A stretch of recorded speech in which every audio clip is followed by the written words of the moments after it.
توبہ اور استغفار میں کیا فرق ہے؟ توبہ اور استغفار میں کیا فرق ہے؟ تفصیل سے آگاہ فرمائیں۔ نیز یہ کہ صرف زبانی استغفار پڑھنے کا فائدہ ہے یا نہیں؟ سیف اللہ کوہاٹ سے۔ دیکھیں، استغفار کا مطلب ہے مغفرت طلب کرنا۔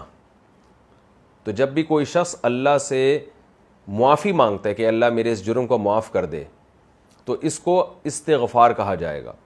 اور توبہ ایک شرعی حکم ہے، جب تک اس کے کچھ ارکان ہیں، جب تک وہ پورے نہیں ہوں گے تو اس عمل کو توبہ نہیں کہا جائے گا۔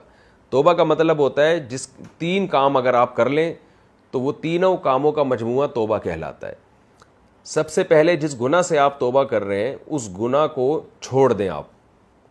نمبر 2، کہ آپ کو جو ماضی میں آپ گناہ کر چکے ہیں اس پر آپ کو ندامت ہو کہ کاش میں یہ گناہ نہ کرتا۔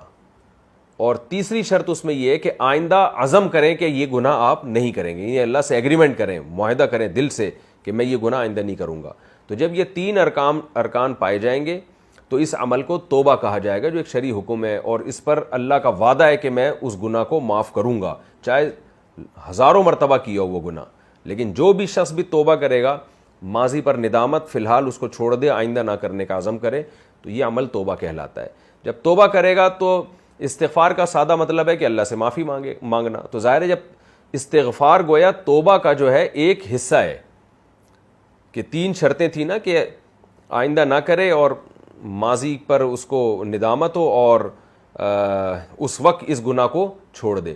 تو ان 3 ارکان کے ساتھ جب وہ اللہ سے معافی مانگے گا تو اس معافی مانگنے کے عمل کو استغفار کہا جاتا ہے۔ تو اس سے پتہ چلتا ہے کہ استغفار حقیقی معنی میں جب مؤثر ہے جب اس کے ساتھ توبہ بھی ہو۔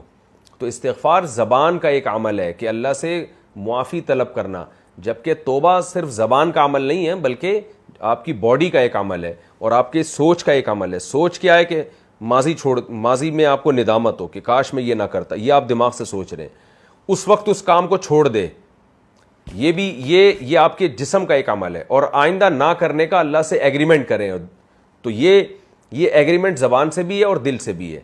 تو یہ، اور جبکہ استغفار زبان کا ایک عمل ہے، معافی مانگنا، کسی سے ایکسکیوز کر لینا، جب ہم نارملی بھی لوگوں سے معافی مانگ رہے ہوتے ہیں نا، تو اس لیے استغفار اگر توبہ کے طریق پر ہوگا تو اس میں اللہ کا وعدہ ہے کہ میں معاف کروں گا، اور اگر توبہ کے طریق پر نہیں ہے تو پھر وہ ایک استغفار ہے۔ تو اللہ اگر کسی کو معاف کر دے تو اس کی مرضی ہے، معاف نہ کرے تو استغفار کا بہرحال پھر بھی فائدہ ہوتا ہے، کم از کم آپ ایک معذرت تو کر رہے ہیں نا اللہ تعالیٰ سے، ایک دعا تو مانگ رہے ہیں کہ اللہ میرے ان جرموں کو اور میرے ان گناہوں کو معاف کر دے۔